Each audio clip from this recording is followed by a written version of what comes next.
رشتہ آیا ہے، مجھے لڑکی پسند ہے اور لڑکی کو بھی میں پسند ہوں، سبحان اللہ، لیکن اس کے والدین کا بیاج یعنی سود کا کاروبار ہے،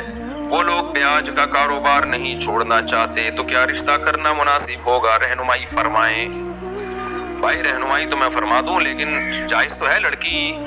تو ظاہر ہے لڑکی تو نہیں سود کا کاروبار کر رہی نا،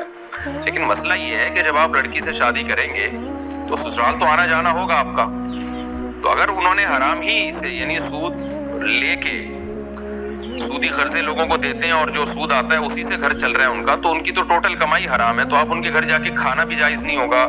وہ فرنیچر اگر سود کے پیسوں سے خریدا ہے اس فرنیچر پہ بیٹھنا بھی جائز نہیں ہوگا، تو یہ حرام در حرام ہو جائے گا، تو یہ بچیں گے کیسے آپ؟ تو اگر آپ کے اندر اتنا حوصلہ ہے، آپ نہیں ان کے گھر جائیں گے اور بیٹھیں گے نہیں، کھانا نہیں کھائیں گے، تو پھر تو ٹھیک ہے آپ شادی کر لیں،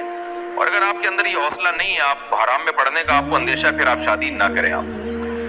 دوسرا یہ ہو سکتا ہے کہ آپ اس سے شادی کریں اور لڑکی والوں کے گھر جب جائیں تو آپ بتا دیں کہ بھئی میں جو بھی تمہارے گھر میں چیزیں استعمال کروں گا تو اس کے بدلے میں اس کے ایک اسپیسیفک اماؤنٹ صدقہ کروں گا، جیسے میں نے کچھ کھانا کھا لیا تو کھانے کی قیمت لگا کے میں صدقہ کروں گا۔ ایک ہی دفعہ میں اعلان کرنا کافی، ہمیشہ اعلان نہ کریں ہر بار، تو اگر یہ اعلان کر سکتے ہیں آپ اور اتنا حوصلہ ہے، اور پھر سسرال سے جو ری ایکشن ہوگا برداشت کر لیں گے، اور پھر ایسا ہی کریں گے، جب بھی جائیں گے نیت یہی ہوگی کہ جو کھاؤں گا میں پیسے صدقہ کروں گا، تو بھی ٹھیک ہے، پھر بھی آپ شادی کر سکتے ہیں۔ تو یہ سارے مسائل دیکھ لیں، کیونکہ جب آپ حرام کھاتے ہیں کسی یعنی کوئی بھی ناجائز چیز کھا رہے ہیں تو آپ کے لیے، کیونکہ وہ ناجائز ہے نا، تو وہ تو واجب التصدق ہے، وہ تو آپ نے صدقہ کرنا ہے، تو وہ صدقہ کریں یا اس کی قیمت صدقہ کریں، تو یہ کرنا پڑے گا۔ اور کھانا اگر آپ کھا رہے ہیں کسی کے ہاں جا کے، تو اس میں تو